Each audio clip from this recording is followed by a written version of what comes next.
March two Dhaka আসার কর্মসূচি যার মুখ থেকে ঘোষণা হয়েছিল এবং এই গণ অভ্যুত্থান পূর্ববর্তী সময়েও বিশ্ববিদ্যালয় জীবনে যিনি ফ্যাসিবাদের বিরুদ্ধে ছাত্রদের পক্ষে সবসময় লড়াই করেছিলেন, গণ অভ্যুত্থান পরবর্তী সময়ে অন্তর্বর্তীকালীন সরকারের দুটি অত্যন্ত গুরুত্বপূর্ণ মন্ত্রণালয়ের তিনি অত্যন্ত দক্ষতার সাথে এবং সফলতার সাথে পালন করেছেন। গণ অভ্যুত্থানের আকাঙ্ক্ষা বাস্তবায়নে সরকারের ভেতর থেকে চেষ্টা করেছেন। উনি পদত্যাগ করেছেন সরকার থেকে। আজকে আনুষ্ঠানিকভাবে জনাব আসিফ মাহমুদ সজীব ভুঁইয়া জাতীয় নাগরিক পার্টি এনসিপিতে যোগদান করলেন। আমরা তাকে স্বাগতম জানাচ্ছি, অভিনন্দন জানাচ্ছি।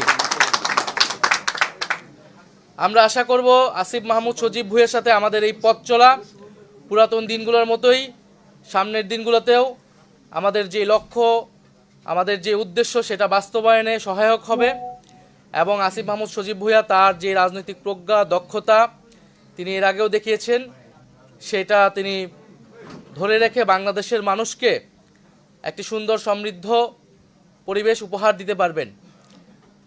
আমাদের আজকে জাতীয় নাগরিক পার্টি এনসিপির রাজনৈতিক পর্ষদের একটি জরুরি সভায়, যেটি অনলাইনে অনুষ্ঠিত হয়েছে, সেই জরুরি সভার সিদ্ধান্ত মোতাবেক আমরা জনাব আসিফ মাহমুদ সজীব ভুঁইয়াকে জাতীয় নাগরিক পার্টি এনসিপির মুখপাত্রের দায়িত্ব দিচ্ছি।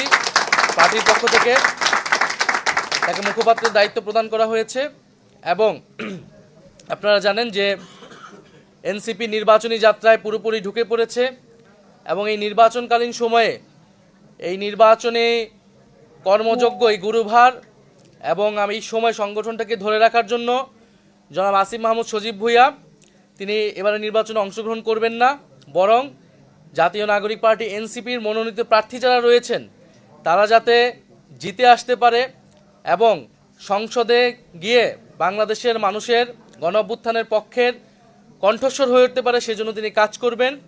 এবং এ কারণে জনাব আসিফ মাহমুদ সজীব ভুঁইয়াকে আমাদের জাতীয় নাগরিক পার্টি এনসিপির যে নির্বাচন পরিচালনা কমিটি সেটার প্রধান হিসেবে দায়িত্ব দেওয়া হয়েছে। আমাদের যেই নির্বাচন পরিচালনা কমিটিটি হয়েছিল, যেটার প্রধান নাসিরউদ্দিন পাটোয়ারী ছিলেন, যেহেতু তিনি নির্বাচনে অংশগ্রহণ করবেন তিনি দায়িত্বটি ছেড়ে দিয়েছেন এবং আমরা আসিফ মাহমুদের কাছে এই গুরু দায়িত্ব হস্তান্তর করছি এবং এই পুরো কমিটিটা পুনর্গঠন হবে। যারা নির্বাচন করবে না এই সময়টাতে সংগঠনে এবং নির্বাচনের কাজে মনোনিবেশ করবে তাদেরকে নিয়ে আসিফ মাহমুদ সজীব ভাইয়া এই গুরু দায়িত্বটা তিনি গুরু দায়িত্ব নেবেন এবং নির্বাচনকে তিনি নেতৃত্ব দিবেন দলের পক্ষ থেকে। আমরা এর পাশাপাশি আসিফ মাহমুদ সজীব ভুঁইয়াকে আমাদের যে রাজনৈতিক পরিষদ নীতি নির্ধারণী আমাদের যেই বডি রয়েছে সেটার অন্তর্ভুক্ত হিসেবে আমরা অন্তর্ভুক্ত করেছি আমাদের জরুরি সভায় এবং পরবর্তীতে আমরা সাধারণ সভায় এটি আমরা সকলের কাছে আমরা সেটার আমরা রেটিফাই করে নিব এবং আমাদের গঠনতান্ত্রিক অনুযায়ী আমরা বাকি কাজ সম্পাদন করব।